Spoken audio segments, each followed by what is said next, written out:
Hello student, हमें बोला है consider a parabola y square equal to 4x. Let s be the focus of the parabola. The pair of tangent drawn to the parabola from the point minus 2 comma 1 meet the parabola at p1 p2.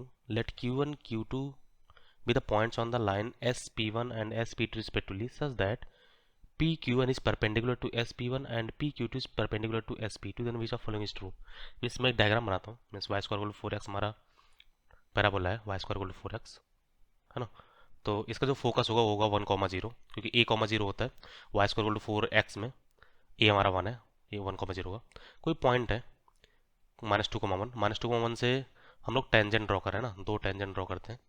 एक हमारा ये मान लो, एक tangent ये है और एक tangent ये है. ये दो टेंजेंट हमारा हो गया.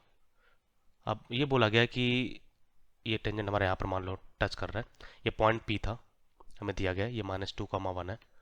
उसके बाद ये P1 पे मिल रहा है, ये P2 मिल रहा है.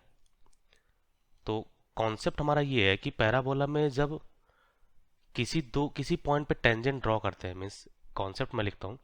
अगर इसका मैं पैरामेट्रिक फॉर्म मानूँ तो ए टी स्क्वायर होता है, ये ए टी स्क्वायर कॉमा 280. तो ए का वैल्यू 1 है तो हमारा बन जाएगा ये ए का वैल्यू 1 है तो T1 स्क्वायर कॉमा 281 है ना. नेक्स्ट हमारा हो जाएगा T2 स्क्वायर कॉमा 282. ए का वैल्यू 1 है 282 है ना. और इस दोनों पॉइंट पे अगर हम टेंजेंट ड्रॉ करें तो उसका इंटरसेक्शन पॉइंट हमारा होता है T1 T2, मतलब ए T1 T2, ए T1 T2 कॉमा ए T1 प्लस T2. ए का वैल्यू 1 है तो हम ये वैल्यू 1 रख देंगे तो हमें दो कंडीशन तुरंत मिल जाएगा. पहला क्वेश्चन हमारा हो जाएगा T1 T2 is equal to -2. दूसरा होगा T1 plus T2 is equal to 1, क्योंकि हमें कोऑर्डिनेट ऑलरेडी दे रखा -2,1. या ये हम कर क्यों रहे हैं, ये हम ये कर रहे हैं ताकि हमें P1 P2 का वैल्यू मिल जाए ना. P1 P2 का वैल्यू मिल जाए, हमें कोऑर्डिनेट मिलना बहुत जरूरी है. तो दो क्वेश्चन दोनों सॉल्व कर लेते हैं. तो T1 का वैल्यू हमारा आ जाएगा 1 माइनस T2 पुट कर देंगे तो 1 minus T2 into T2 equal to -2 होने वाला है. 1 minus T2 into T2 is equal to -2. Simplify करते हैं तो हमारा बन जाएगा T2 माइनस T2 का स्क्वायर इज इक्वल टू -2. तो T2 का square minus T2 is equal to 0. इसको फैक्टराइज कर लो तो T2 का square -2T2 plus T2 -2 is equal to 0. तो T2 कॉमन आ जाएगा, T2 कॉमन आते हमारा बन जाएगा T2 -2 प्लस 1 कॉमन आ जाएगा तो T2 -2 इज इक्वल टू 0.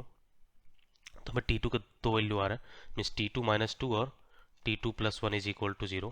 तो T2 हमारा या तो 2 हो रहा है, T2 इज इक्वल टू 2, और T2 इज इक्वल टू -1 हो रहा है. तो अगर T2 इज इक्वल टू -1 हुआ, प्रॉपरली देखना, अगर -1 हुआ तो क्या होगा एग्जैक्टली दोनों जो कोऑर्डिनेट है, क्योंकि T2 T1 के ऊपर मीन्स डिपेंड कर रहा है ना. तो अगर T2 2 है तो T1 का वैल्यू 1 माइनस T1 था. 2 रखते हमारा बन जाएगा ये T1 हमारा -1 हो जाएगा, ठीक ना. और यहाँ पर अगर हम प्रॉपरली देखें, मीन्स अब इंटरचेंज हो सकता है दोनों का. हमारा जो y कोऑर्डिनेट है, y कोऑर्डिनेट देखना, ये है 2T1 कॉमा 2T2. दोनों पॉजिटिव नहीं हो सकते, क्योंकि दोनों पॉजिटिव होगा तो एक ही कोऑर्डिनेट के अंदर आ जाएंगे. तो ये हमें ऑलरेडी पता है कि दोनों डिफरेंट डिफरेंट कोऑर्डिनेट में, फर्स्ट कोऑर्डिनेट में एक फोर्थ कोऑर्डिनेट में, अगर हम यहाँ से टेंजेंट डालेंगे हमेशा तो कोई एक निगेटिव चाहिए. अगर मैंने T2 को 2 रखा, अगर T2 हमने 2 लिया तो हमारा T1 का वैल्यू -1 आ रहा है. यहाँ से हम T1 निकाल रहे हैं. T1 हमारा 1 माइनस T2 था, यहाँ पर हमने देखो ना 1 माइनस T2 रखा था, तो T1 हमारा -1 आ रहा है. अब अगर T2 -1 तो T2 इज इक्वल टू रख लो. T2 अगर -1 है तो T2 इज इक्वल टू 2 आ रहा है. तो कोई फर्क नहीं पड़ता तुम कौन सा T1 बोलो कौन सा T2 बोलो, क्योंकि हमने कोऑर्डिनेट जो ले रखा है वो T1 का स्क्वायर कॉमा 2T1, यहाँ पर T2 square comma 2T2, means ये P2 बन जाएगा P1 बन जाएगा, ऐसा है. तो इसके लिए घबराओ नहीं कि दो वैल्यू आ रहे हैं, दो वैल्यू नहीं आ रहे, कोऑर्डिनेट दोनों से सेम बन रहा है. तो अगर हमने ये ले लिया -1,2, तो जो हमने T1 बोला वो T2 बन जाएगा, T2 वाला T1 बन जाएगा, है ना, क्योंकि हमें T1 पॉजिटिव चाहिए. तो हम ये वाला एक्सेप्ट कर रहे हैं, ये है ना, ये T1 है, बेस पर T1 है. तो हम ये कोऑर्डिनेट एक्सेप्ट कर रहे हैं. तो हमारे पास जो कोऑर्डिनेट आएगा T1 का वैल्यू 2 है, तो T1 अगर 2 हुआ तो हमारी बन जाएगा 4,4. और ये कोऑर्डिनेट हमारा बन जाएगा T1 T2 का वैल्यू -1 था तो 1, -2. तो दोनों कोऑर्डिनेट हमारे आ जाएंगे, है ना, P1 P2 के वैल्यू मिल जाएंगे. तो ये डायग्राम मैं फिर से यहाँ पर साफ सुथरा बनाता हूँ. P1 P2 हमारा जो वैल्यू मिला हुआ है इस तरह से, ये पैराबोला है, यहाँ से हमने टेंजेंट ड्रॉ किए थे, एक टेंजेंट हमने यहाँ ड्रॉ किया है. तो ये वैल्यू हमारा हुआ 4,4 है ना. T1 का वैल्यू 2 था तो 2 का स्क्वायर कॉमा 2T1 4,4 हो गया. और दूसरा हमारा है 1, -2. इसका फोकस ऑलरेडी 1,0 है, तो ये जस्ट इसके नीचे ही है ना, ये हमारा S है, ये P1 है, ये P2 है। अब हमें ये बोला गया था कि यहाँ से हम परपेंडिकुलर ड्रॉप डाल रहे हैं, इसके ऊपर भी और इसके ऊपर भी, दोनों के ऊपर परपेंडिकुलर ड्रॉप डाल रहे हैं। एक शायद Q1 था, दूसरा Q2 था, मैं फिर से वेरीफाई कर दे रहा हूँ।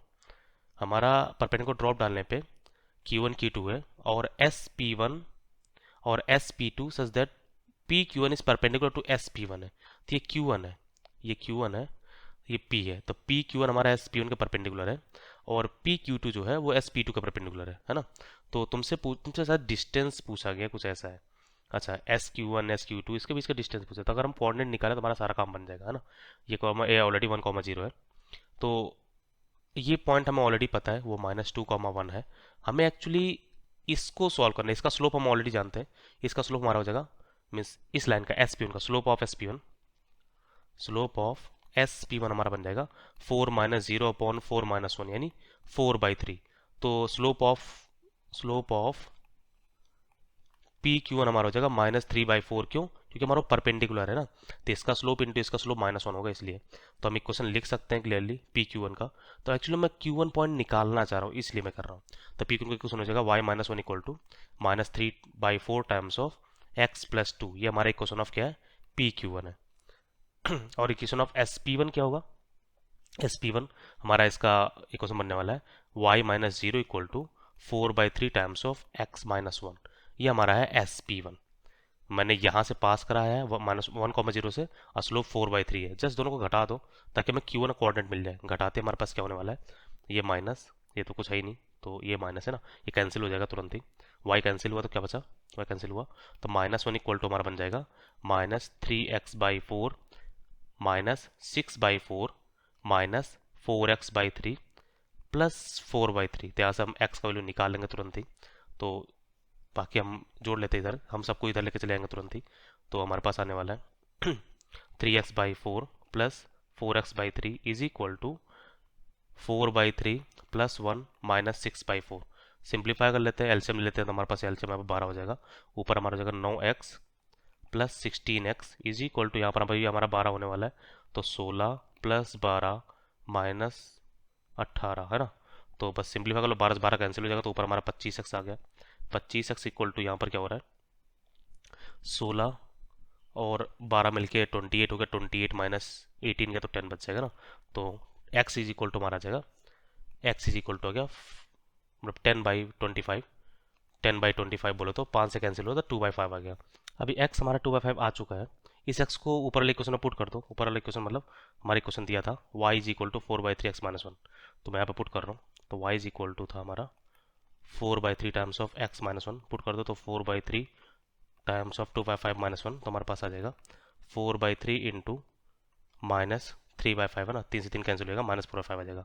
तो हमें x और y दोनों मिल गया है ना, हमें y हमारा मिल गया है -4/5। तो मैं कोऑर्डिनेट हो जाएगा, तो P1 जो Q1 कोऑर्डिनेट है, ये Q1 आ गया हमारा 2/5 -4/5, 2/5 -4/5। ये Q1 है, तो हम PQ1 निकाल लेंगे, जो भी पूछा गया हम सब निकालने वाले हैं ना। अब Q2 पे आते हैं। Q2 पे एक प्रॉपर्टी है, प्रॉपर्टी ये है कि इसका x कोऑर्डिनेट कांस्टेंट है।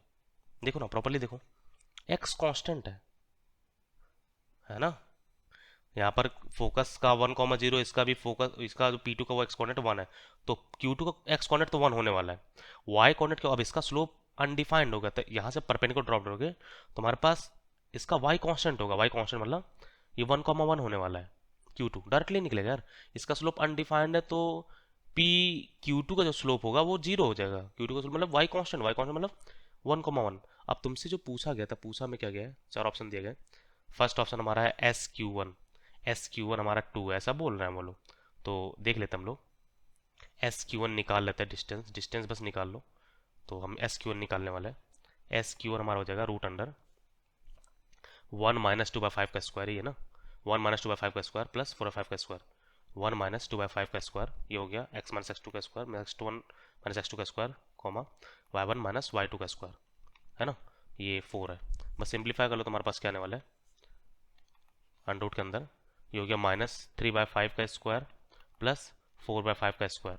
तो एक्चुअली में ये 9/25 प्लस 16/25, तो ये 1 आ रहा है ना। तो 25/25 बोलो तो 1 ही आता है। तो हमें x S Q one side 2 दिया हुआ, तुम्हारा पहला पार्ट रॉन्ग है। क्लियर। नेक्स्ट हमें पी क्यू वन बोला गया है, तो पी क्यू वन निकाल लेते हैं। तो -2, 1 से ये हमने क्यू वन निकाला 2/5, मतलब 2/5 -4/5, तो हमने पी क्यू वन निकाल लेते हैं। पी क्यू वन मतलब अंडर रूट ऑफ -2/5 का स्क्वायर प्लस 1 प्लस 4/5 का स्क्वायर। सिंप्लीफाई कर लो, अब यहाँ से पी क्यू निकालो। मैं सब ये अब तुम्हें कैलकुलेशन बस केवल करना है। कैलकुलेशन अगर तुम्हारा हो गया अच्छे से, तुम्हारा काम बन जाएगा। तो हमारा आने वाला है -10 माइनस यानी 12/5 का स्क्वायर प्लस 9/5 का स्क्वायर, है ना। तो बाई 5 बाहर हो जाएगा, 12 का स्क्वायर 144 होता है, 144 प्लस 81/5, तो हमारे कितना आने वाला है, अंडर के अंदर हो जाएगा 5, 8 4 12, 2, 225/5, 225 मतलब 15 होता है, तो 15/5 बोलो तो 3 आ गया। तो पी क्यू हमें 3 आ गया। पी क्यू क्या दिया गया, पी क्यू हमारा दिया गया 3√10/5, सॉरी पी क्यू 3 दिया हुआ है, सॉरी पी क्यू 3 दिया, तो हमारे पास सी पार्ट करेक्ट हो जाता है ना। एस क्यू टू निकालते हैं। एस क्यू टू, एस मतलब था हमारा 1,0, क्यू टू हमारा 1,1 था, 1 - 1 का स्क्वायर प्लस 0 - 1 का स्क्वायर, तो हमारा ये 1 आ जाता है। एस क्यू टू हमारा 1 आ जाता है। तो देखते हैं क्या दिया हुआ है। एस क्यू टू में 1 दिया हुआ क्लियरली, बस हमें क्यू वन क्यू टू निकालना बाकी रह गया। तो क्यू वन क्यू टू निकाल लेते हैं। क्यू1 Q2 बोलो तो √अंडर 2/5 -1 का स्क्वायर प्लस -4/5 -1 का स्क्वायर। इसको सिंप्लीफाई कर लो। सिंप्लीफाई कर मतलब है हमारा बनेगा √अंडर -3/5 का स्क्वायर प्लस -9/5 का स्क्वायर। तो ये हो जाएगा √अंडर, ये हमारा बाई 5 नीचे आ जाएगा, अंडर के अंदर यहाँ पर हो जाएगा 9 प्लस 81, 81 प्लस मतलब बोलो तो 90/5, बोलो तो 3√10/5। तो होप करो कि ये भी हमारा मैच कर रहा है। 3√10/5, तुम्हारे पास आंसर क्या है, आंसर हमारा है BCD। तो इसमें बहुत सिंपल कॉन्सेप्ट था, बस तुम्हें प्रॉपरली निकालना था।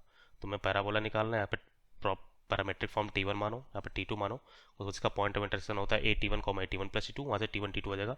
T1 T2 आने के बाद हमारे पास परपेंडिकुलर ड्रॉप डालेगा है, तो बस इसका स्लोप इंटू इसका स्लोप इक्वल टू -1, यानी दोनों केसों को सॉल्व करो तो Q1 मिल जाएगा, इन दोनों केसों को सॉल्व करो तो Q2 मिल जाएगा। Q1 Q2 मिलने के बाद सारे कोऑर्डिनेट मिल चुके हैं, अब बस तुम्हें उसको सॉल्व करके सब कुछ काम कर देना है ना।